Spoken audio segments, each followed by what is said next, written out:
Salutations, one and all. This is the amicable Herculean coming at you, Mr. David Porkchop.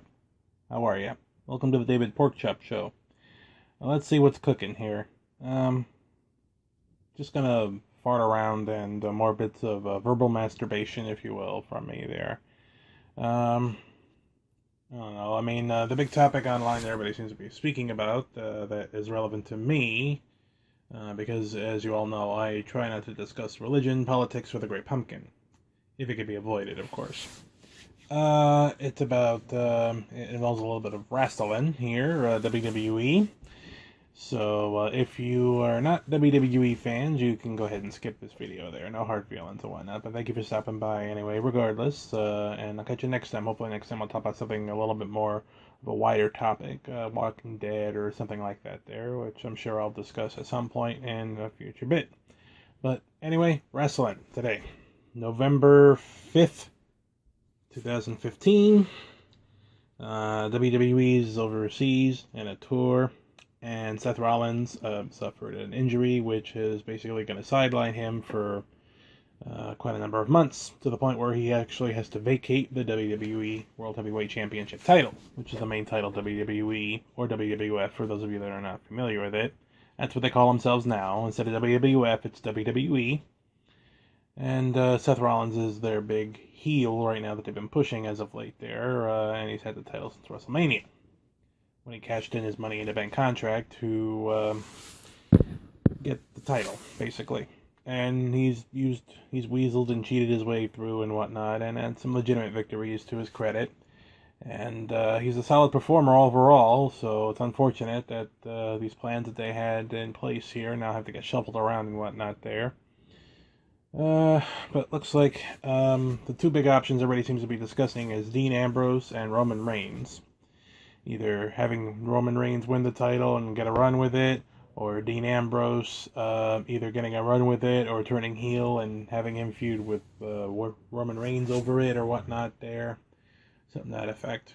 I mean, there seems to be multiple trains of thought here. You know, a lot of what ifs and whatnot here. I mean, ever since Walking Dead with the whole Glenn situation there, I have not seen so many fan theories and fantasy brackets and all kinds of stuff come up there. Because for the upcoming pay-per-view Survivor Series, they are going to have a tournament to find out who the winner is going to be and get the title, which is pretty cool. So basically, Survivor Series is going to turn into King of the Ring, and what it should have been, basically. Because the last King of the Ring was out of the blue, and I mean, to the credit, a good person won. Wade Barrett, who is now going by Bad News Barrett or King Barrett, whatever the hell his name is right now. Now it's going to be a tournament for the belt. For the title, rather. So Survivor Series is the next one coming up, which is usually around Thanksgiving-ish time when they usually have that. It's a tradition. Second longest running pay-per-view they have running on now, next to WrestleMania, of course.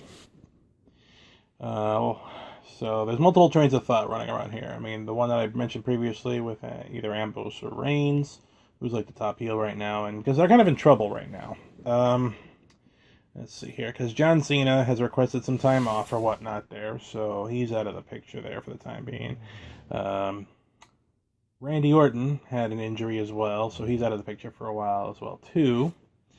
Another big heel that they had going on for a while there, Rusev, also suffered an injury, and is not going to be due back for some time. And one of their biggest faces, Daniel Bryan, is a long shot possibility because there's still kind of... there's still uncertainty as to his status, whether or not he's being cleared or not or whatnot, and kind of his history of injuries. But he's over with the fans, so if he comes back in, he'll be a solid, great choice. And the fans will back him 100%, bottom line. Then you got possibilities, something like Brock Lesnar, if they shell out some more money for an extra appearance or several from him to hold the title for a little while until they come up with a better plan. Other surprises or whatnot there. If they got any other stars that are coming from injury or whatnot there. I mean, any NXT call-ups are kind of unlikely right now, since they just did one with Tyler Breeze. It was pretty cool, and about time he does something. Well, right now he's involved with a program with Dolph Ziggler, but some of the other options that they've been have been coming up and as of late there are, actually pushing some of the younger talent to actually have a chance to actually do something, or ones that have been there for a while that they haven't really done much with. Like Cesaro, who the internet loves, give him a chance to actually do something. Or Dolph Ziggler, which I think he should have been able to do something like this a lot earlier. I mean, if you watch that footage of him winning the World Heavyweight Championship when he cashed in his Money in the Bank in the contract a couple of years back on Del Rio, during Del Rio's the tail end of Del Rio's face turn at the time, the reaction was bananas. Basically, it was all time bananas, whatever. Del Rio's come back, and he's right now the U.S. champion. Beat John Cena in his open challenge. So you got possibilities there of letting somebody like Del Rio or whatever run with it again. Sheamus has the money back contract. It's another possibility. They could also pull the trigger on somebody younger, or who's relatively new to regular WWE, but has been out in the independent circuit for a long time. Is also well known to the wrestling community at large, and also even spent time in NXT. Somebody like Neville or Kevin Owens or whatnot there. Because I think Kevin Owens right now is like the number 2 heel right now in the company. If you're not counting Brock Lesnar, because Brock Lesnar, I'm not sure if he's a heel or a face right now. It's kind of hard to tell. The whole thing with The Undertaker kind of left him in that in-between iffy zone or whatnot there, so I don't know. But, I mean, that's my opinion. I honestly am not sure. If you got opinion on it, throw it my way. Be my guest. And then you got people that have been on the sidelines for a long time that haven't been used. Damian Sandow is like top of the list of that for me there. Him and Curtis Axel. To their credit, at least they're doing something more with Damian Sandow, putting him in some dark matches, reverting him back to his old gimmick, and letting him do some stuff there. Kind of like what they did with the primetime players, where they realized they made a mistake in splitting them up, put them back together, and gave him something to do. They actually had him have a run with the titles, the tag team titles. It was a brief run, but at least it was a run. Then you got some of the other people that have been out there for a while there, like Ryback. He had a good run with the Intercontinental title. There was a brief period there, only on kind of necessity and circumstances. I forget what it was, but they had to throw... CM Punk was champion at the time, and because of injury or whatever, they had to throw Ryback into it, who was like the hot new babyface at the time. And it took him a while to recover from that, but Ryback's new positivity, the secret sort of thing there, got him... he's getting over again as a face, so he's working hard at that. So, possibilities. I mean, they got some potential people there that could run with it. I would think Roman Reigns, Dean Ambrose, Cesaro... I hate to say it, but Sheamus and whatnot are probably the most likely options. There are options that people would not object to, like if it was Ziggler or Owens or Neville, even though they're unlikely at this point, I'm sorry to say, it's still possible. But I would like to see WWE surprise us and, maybe something we don't normally expect or whatnot there, and not fall back on giving this person a chance to actually do something, so they, give them, not resorting to the tired old gimmick, kind of like what they did with Rey Mysterio, during the whole CM Punk thing. When he disappeared, they had a thing, and for a little while, Rey Mysterio, I think, won the title for a very brief period of time, and then John Cena had won it, and then it was him versus CM Punk or whatnot, and then Rey Mysterio was out of the mix or whatnot. I hope they don't do something like that, where they okay, yeah, we give it to Cesaro, we give it to Dolph Ziggler, and he gets it, and then a day later, or even the same moment there, somebody attacks him or whatnot, and then Sheamus cashes in, and then he becomes champion. Hopefully they don't do some nonsense like that. But who knows? It's going to be interesting to see how this all plays out. I mean, I very much want to see what the heck is going to happen, the same as anybody else here, needless to say. And everybody, I'm sure, all over, even the people that didn't care for his character, as it was presented within the confines of the WWE programming, wish Seth Rollins well. Because none of us want to see any of these wrestlers lose their livelihood there due to injury or whatnot there, and I'm sure nobody really holds anything negative against him as a person whatsoever. He seems like a pretty chill guy, and hey, he's been doing good for a while there. He's a solid performer, no question about that. So... we wish, no, he won't watch this, but we wish Seth Rollins a speedy recovery.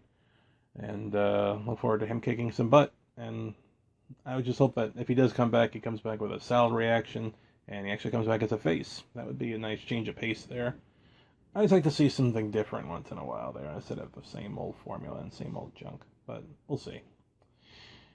Anyway, I mean, I'm probably not saying anything new or whatnot there, but that's just my 2 cents. So it's just an overblown, long rambling of my 2 cents, quite frankly. Yeah. I would say Roman Reigns or Dean Ambrose are the likely ones there. I would say, in my humble opinion, maybe either Dean Ambrose or Cesaro would be the ones I'd want to see. Dean Ambrose, Cesaro, or Ziggler would be the ones I want to see get the most there. Because Ziggler, it would be a Ziggler or Cesaro would be a nice, warm and fuzzy Daniel Bryan-esque sort of feel-good story of climbing from the top and climbing from the bottom all the way up to the top. Dean Ambrose, if they turn him heel, then he can feud with Reigns until WrestleMania and give Reigns a chance to grow more organically with the fans, even though he's getting over, and I think he's been over for a while, in my opinion, but some people are still not sold on him. They think he's being force-fed to them or whatever, but no, but the guy's still, he's improving as a performer, getting more solid, not everybody is going to be Paul Heyman right out of the bat there. It's going to take time for promos and stuff like that, but Roman Reigns is still doing his own thing, and he's kicking ass, so good for him, So if they pull the trigger and let him run with it, with some of these other top guys out, then by all means, let him go for it. If they want to give some of the other younger talent a chance to do something there and try something new and some original ideas, then go for it as well. Sorry about that. I had to pause the recording for a second there, but so those are the trains of thought there. Long shot possibilities like Owens or Neville. Safer possibilities like Ambrose or Reigns. Possibilities that provide some good storytelling opportunity like Ziggler or Cesaro or whatnot. But through all this, I just want to see some of these other guys that are being left on the sidelines there, give them an opportunity to do some more stuff there. Like bring Damian Sandow back. Push him, Curtis Axel, push him, give him some more stuff to do. But at least we got, these things are getting more interesting again there. The Usos are back, and we're getting people like Tyler Breeze coming into the mix here and whatnot. So let's just see what happens, and hopefully they'll make a good story out of this, and it'll be on par with last year with Ziggler being the one to single-handedly with Sting's help get rid of the Authority. He should have been rewarded right then and there as like the top guy in the company there at that point, because he performed so well in that match. That's actually one of my all-time favorite matches ever, that whole last year's Survivor Series. It's a bummer though that it was short-lived, but yeah. Well, anyway, that's just my 2 cents, though. So throw in the comment section what you think or whatnot. Hit me up on Twitter at David Porkchop. And that's about it. And I don't know how often I'll do these or whatnot there. Make it like a journal or whatever. And I'll throw shout-outs there to some of my other homies out there or whatnot there. Like my homegirl T with her toy haul videos or whatnot there. You check out her stuff if you like haul videos and toys and that sort of thing. You check out some of her stuff there and some of her back catalog or whatnot. So throw some love her way there, people. Okay, and shout out to all my other tweeps out there. Thank you for your support, and I'll catch y'all next time here on the David Porkchop Show. All right, so stay fresh and long live the amicable Herculean. Peace.